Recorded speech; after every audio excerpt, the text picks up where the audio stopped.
গাজায় ঘোষণা দিয়ে যুদ্ধে নামার পর থেকেই স্বাধীনতাকামী হামাসের বিরুদ্ধে এখনও ফলপ্রসূ কিছুই অর্জন করতে পারেনি দখলদার ইসরায়েল।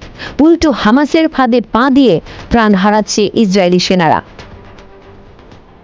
আধুনিক অস্ত্রশস্ত্রে সজ্জিত দখলদার ইসরায়েলি বাহিনীর বিরুদ্ধে সম্মুখ যুদ্ধের পরিবর্তে গেরিলা কৌশলে জবাব দিয়ে যাচ্ছে হামাস। ইসরায়েলি সেনাদের ঘায়েল করতে রাফাহ জুড়ে পাতা হয়েছে অসংখ্য ফাঁদ, আর এই ফাঁদে পা রাখতেই বিস্ফোরণে প্রাণ হারিয়েছে আরও 2 ইসরায়েলি সেনা।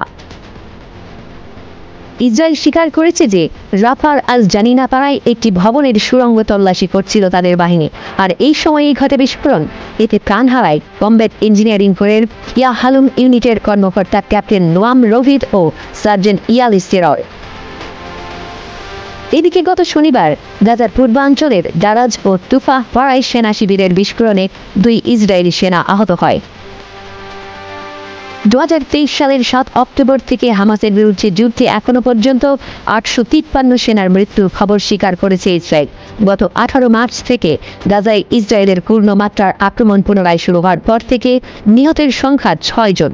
এছাড়া ইসরায়েলের সরকারি পরিসংখ্যান বলছে এই যুদ্ধে এখনো পর্যন্ত তাদের 5758 সৈন্য আহত হয়েছেন। এই অবস্থায় রিজার্ভ সৈন্যদের তলব করেছে ইসরায়েল। হামাসকে জবাব দিতে বৃহত্তর স্থল আক্রমণের প্রস্তুতি নিচ্ছে তারা। গত মার্চ থেকে যুদ্ধবিরতি ভেঙে গাজায় পুনরায় হামাসের বিরুদ্ধে অভিযান চালিয়ে যাচ্ছে ইসরায়েল। ফিলিস্তিনি স্বাধীনতাকামী সশস্ত্র গোষ্ঠীর গেরিলা কৌশলের কারণেই এতদিনেও নিজেদের পক্ষে ফলাফল বয়ে আনতে পারেনি ইহুদিবাদীরা।